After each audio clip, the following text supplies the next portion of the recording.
மாண்புமிகு நீதி அரசர்கள் நிகழ்ச்சியில் அடுத்த வழக்கை பார்ப்பதற்கு முன்பாக ஒரு சிறு குறிப்பு.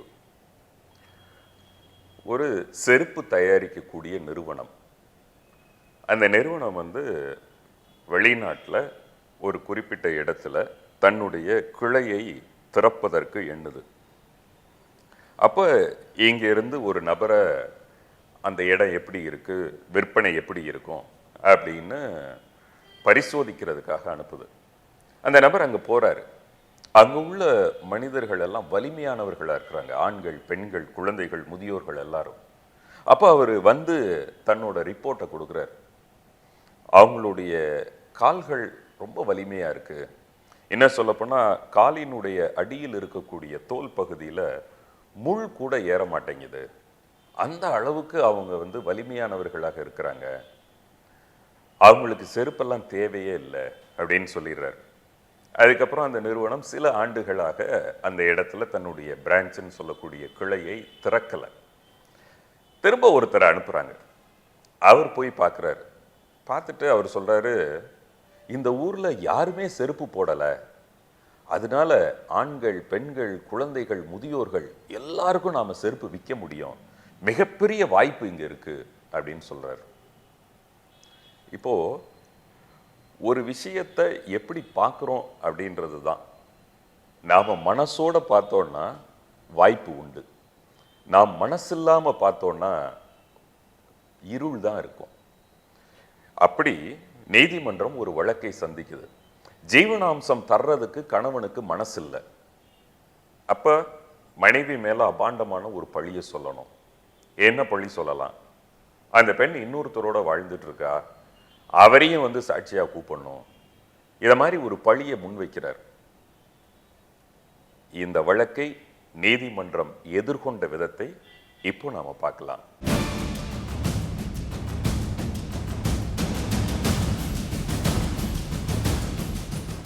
ஜீவனாம்சம்ன்றது மனைவி கேட்கறது தவறு. கணவன் மனைவி விவாகரத்து வாங்கிட்டா அவங்களுக்கு கண்டிப்பாக ஜீவனாம்சம் தேவைப்படும். ஆணோட எவ்வளவு பொருளாதாரம் இருக்கு அதுக்கு தகுந்தாப்புல அவங்களுக்கு ஜீவனாம்சம் கொடுக்கும். ஜீவனாம்சம்னு போகும்போது கண்டிப்பாக அந்த முதல் கணவர் அவருடைய சொத்து மதிப்பை வச்சு தான் ஜீவனாம்சம் கொடுக்கணும். ஜீவனாம்சம் கேட்குறாங்கன்னாக்கா இவங்க தனிப்பட்ட முறையிலிருந்து குழந்தைங்களை வச்சுக்கிட்டு கஷ்டப்பட்டுட்டு இருந்தாங்கன்னா ஜீவனாம்சம் கேட்கறது ஒரு நியாயம் இருக்குது. உதாரணத்துக்கு சில லேடிஸ் பணக்காரராக இருப்பாங்க, ஹஸ்பண்ட் ஏழையாக இருப்பார், அவர் எப்படி கொடுக்க முடியும்? அதனால் அவங்க பொருளாதாரம் வச்சு தான் அந்த தீர்ப்பு கொடுக்கணும்னு கருத்து. திருமணமான தம்பதியினர் கோர்ட் மூலமாக டைவர்ஸ் வாங்கிட்டாங்க.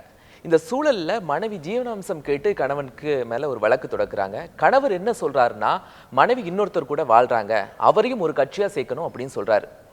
இவருடைய இந்த வாதம் கோர்ட்ல எடுக்கப்படுமா? ஒரு கணவனுக்கும் மனைவிக்கும் இடையில பிரச்சனையில கணவன் என்ன சொல்றாரு அப்படின்னு சொல்லியாச்சுன்னா, எங்களுடைய சமுதாய வழக்கப்படி நாங்கள் பிரித்து கொண்டு அதை எழுத்து மூலமாக எழுதி வாங்கி கொண்டுட்டோம் அப்படின்னு அவர் சொல்கிறார். இதனுடைய அடிப்படையில் அவர் விவாகரத்து ஆகிவிட்டதாக அவர் எடுத்துக்கிட்டார். சட்டப்படியே விவாகரத்து ஆகிவிட்டதாக அவர் எடுத்துக்கொள்கிறார். இந்த சூழ்நிலையில் மனைவி தனித்து வாழுகிறார். அவள் அப்படி தனித்து வாழும் பொழுது எனக்கு ஜீவனாம்சம் வேணும் அப்படின்னு கேட்க, அது சட்டம் கொடுக்கின்ற உரிமை. குற்றவியல் விசாரணை நடைமுறை சட்டம் பிரிவு 125 கீழே இந்த மாதிரி விவாகரத்து செய்யப்பட்டவர்களும் சரி, விவாகரத்து செய்யாத மனைவிமார்களும் சரி, எங்களுக்கு ஜீவனாம்சம் வேணும், வாழ்க்கை பொருளுதவின்னு தமிழில் தாராளமாக சொல்லக்கூடியது. அப்படி எனக்கு வாழ்க்கை பொருளுதவி வேணும் அப்படின்னு அந்த அம்மா கேட்குறாங்க. அப்போ இந்த கட்சிக்காரன், அதாவது அந்த கணவர் என்ன பண்ணுறாரு அப்படின்னு சொல்லியாச்சுன்னா, அதிலிருந்து தப்பிப்பதற்கு ஏதாவது ஒரு வழிமுறையை கையாளுவது எல்லாருடைய வழக்கம் தானே. அதாவது ஒரு பிரச்சனையில் மாட்டிக்கிட்டோம்னா அதை விட்டு வெளியே வரணும். அப்போ எப்படி பண்ணலாம்? சரி, நாம் ஒன்று செய்வோம், இவ தனித்து வாழ்கிறாள், வேறொருவனோடு சேர்ந்து வாழ்கிறாள் அப்படின்னு இவர் ஒரு மனு போடுறார்.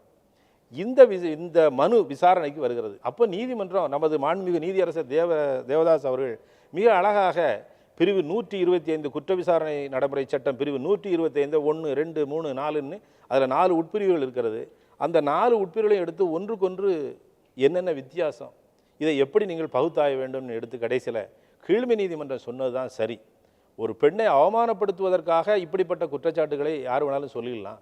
ஆகையினாலே இவனை கட்சியாக சேர்க்க வேண்டிய அவசியமே இல்லை.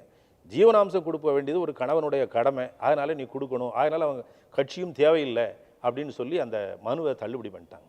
அதே போல் விவாகரத்து ஆன பெண் முறைப்படியான திருமணம் செய்து கொண்டாலும் அப்பவும் அந்த தகுதி இழந்து வர. ஸோ விவாகரத்து ஆனவள் திருமணம் ஆகாமல் வேறொருடன் தொடர்பு வைத்திருந்தாள் என்று நிரூபணம் செய்தாலும் சரி, அல்லது விவாகரத்து ஆனவள் வேறொருவருடன் முறைப்படியாக திருமணம் செய்து கொண்டாள் என்று சொன்னாலும் சரி, அப்பொழுது அவள் ஜீவனாம்சம் பெறுகின்ற தகுதியை இழந்து விடுகிறாள். நான் ஏற்கனவே சொன்ன மாதிரி மாண்புமிகு நீதியரசர் அவர்கள் சட்டத்தின் முன்பு அனைவரும் சமம் அப்படின்னு சொன்ன கருத்து எனக்கு ஒரே ஒரு கருத்து, அதாவது பெர்னாட் ஷா அவர்கள் கூறிய கருத்தை நினைவூட்டுவதாக இருக்கிறது. மரணத்தின் முன்பும் சரி, சட்டத்தின் முன்பும் சரி, அனைவரும் சமம் என்று அவர்கள் கூறினார். அந்த கருத்தை மீண்டும் வலியுறுத்துவதாக இருக்கிறது இந்த தீர்ப்பு. மாண்புமிகு நீதி அரசர்கள் நிகழ்ச்சியில் அடுத்த வழக்கை பார்ப்பதற்கு முன்பாக ஒரு சிறு குறிப்பு. ஒரு பாக்ஸிங் நடக்கிற இடம், குத்துச்சண்டை. அந்த குத்துச்சண்டை நடக்கக்கூடிய மேடையில் முதல் வீரர் போயிட்டு தயாராக இருக்கிறார். அடுத்த வீரர் போகிறார், மிகப்பெரிய கூட்டம். அடுத்த வீரர் போனவர் அந்த மேடையை அப்படி தொட்டு அப்படி கும்பிட்டுட்டு அப்படி உள்ளே போகிறார். இப்போ அந்த கூட்டத்தில் ஒரு பாதிரியாரும் இருக்கிறார். அந்த பாதிரியாருக்கு பக்கத்தில் இருக்கக்கூடிய நபருக்கு ஒரு சந்தேகம் வந்தது. இப்போ ரெண்டாவது வீரர் மேடை ஏறும்போது அந்த களத்தை தொட்டு கும்பிட்டுட்டு போனாரே, கடவுள் இவருக்கு எப்படி உதவி செய்வார் அப்படின்னு அந்த பாதிரியார்கிட்ட கேட்குறாரு. பாதிரியார் சொல்கிறாரு, இப்போ இந்த மேடையை தொட்டு கும்பிட்டதுக்காக கடவுள் உதவ மாட்டார். தான் செய்யும் தொழிலை எவ்வளவு தெய்வமாக மதித்து பயிற்சி செய்தானோ அந்த பயிற்சிக்கு தான் கடவுள் ஆசீர்வதிப்பார். இப்போ நாம் கோர்ட்டுக்கு போகிறதுக்கு ரெண்டு காரணம். ஒன்று, உண்மையை உண்மை என்று நிரூபிப்பது, இல்லைன்னா இது பொய், அதனால் இது பொய் என்று நிரூபிப்பதற்காக போகிறோம். அதை நாம் ஒரு வழக்கறிஞர்கிட்ட கொடுக்குறோம். இப்போ ஒரு வழக்கறிஞரே வழக்கை தாக்கல் செய்கிறார். வழக்கறிஞர் ஒரு வழக்கை தாக்கல் செய்து வாதிடுவதால் மட்டுமே அது உண்மையாயிருமா? எப்படி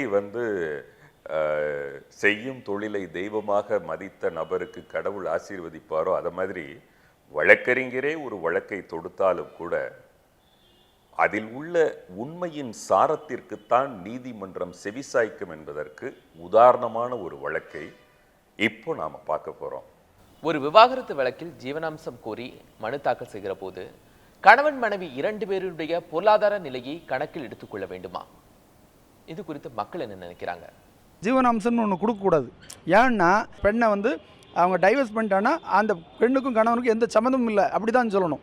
அதுதான் நியாயமான தீர்ப்பாக இருக்கும். சார், ஜீவனாம்ச வழக்கில் கணவன் மனைவி 2 பேருனுடைய பொருளாதாரம் ஸ்டேட்டஸ் அப்படிங்கிறது ஒரு முக்கியமான விஷயம் அப்படின்னு நீங்கள் சொன்னதுலேருந்து தெரியுது. இது போன்ற ஏதேனும் அரிதான வழக்குகள் வந்திருக்கா? சமயத்தில் கர்நாடகா உயர்நீதிமன்றத்தில் ஒரு தீர்ப்பு வழங்கியிருக்காங்க. அந்த தீர்ப்பில் பார்ட்டிஸ் அப்படின்னு சொல்லக்கூடிய கட்சிக்காரர்கள் என்று சொல்லவில்லை, ஈடுபட்டு இருக்கிறவர்கள் ஒரு மூத்த வழக்கறிஞருக்கும் அவருடைய மனைவிக்கும் தகராறு. ஆகவே இந்து திருமண சட்டத்தின் கீழே அவங்க ஒரு வழக்கு தொடுக்கிறாங்க. அதாவது மனைவி ஒரு வழக்கு தொடுக்கிறாங்க. அந்த வழக்கு தொடுத்து நிலுவையில் இருக்கிற காலத்தில் அவங்க ஜீவனாம்சம் கேட்குறாங்க. இடைக்கால ஜீவனாம்சம்னு பிரிவு 24 கீழே கேட்கலாம். ஆனால் இந்த வழக்கறிஞர், நான் சொன்ன வழக்கறிஞர் ஒரு மூத்த வழக்கறிஞர் அப்படின்னு சொல்லுகின்ற பொழுது வழக்கறிஞர் தொழிலே சாதாரண வழக்கறிஞர், மூத்த வழக்கறிஞர் என்பவர் மிக பிரசித்தி பெற்ற வழக்கறிஞர். வழக்குகள் நடத்துவதிலே திறமை வாய்ந்தவர், பல்வேறு பெரிய பெரிய கட்சிக்காரர்களை தன் பக்கம் வைத்திருக்கிறவர். ஆகவே அவருக்கு வருமானங்கள் மிக அதிகம் அப்படிங்கிறது தெரிந்த விஷயம். உங்களே அதனால தான் மூத்த வழக்கறிஞர்னு சொல்கிறாங்களா? அப்படிங்கிறது இல்லை, பல்வேறு கட்சிக்காரர்களை வைத்து நிர்ணயம் செய்யக்கூடியது தான். இப்போ இந்த வழக்கு எடுத்துக்கிட்டிங்கன்னா இந்த வழக்கறிஞருக்கு பல்வேறு வெளிநாட்டு நிறுவனங்களும் அவர்கிட்ட கட்சிக்காரராக இருக்கிறவங்க. அப்போ இயற்கையாக நமக்கு என்ன தெரியும், அவருடைய பொருளாதாரம் மிகப்பெரிய அளவில் இருக்கிறேன்னு.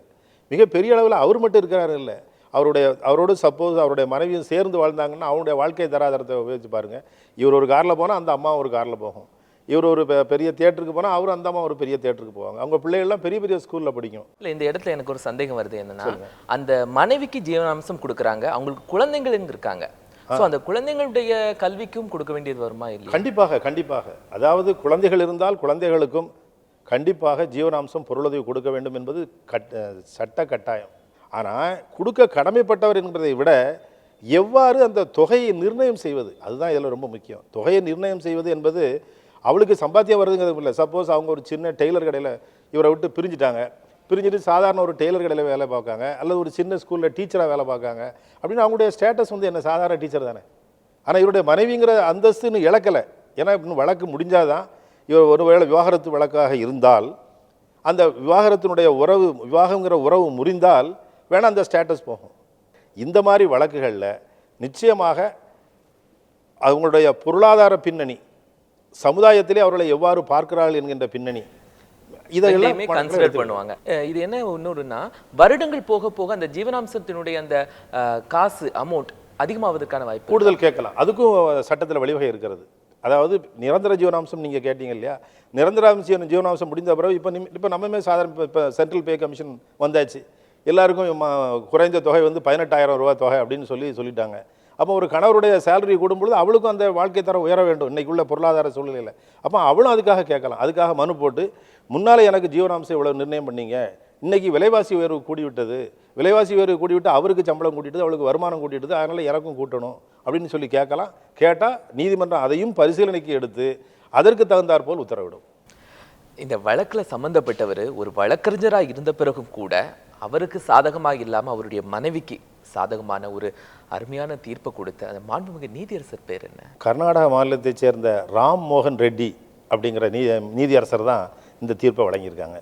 இனி இந்த வாரத்திற்கான கேள்வி, கள்ளத்தராசை செய்கிறவருக்கு என்ன தண்டனை, அதை பயன்படுத்துகிறவருக்கு என்ன தண்டனை? இது தராசுன்னு இல்லை, கொள்ளளவாக கூட இருக்கலாம்.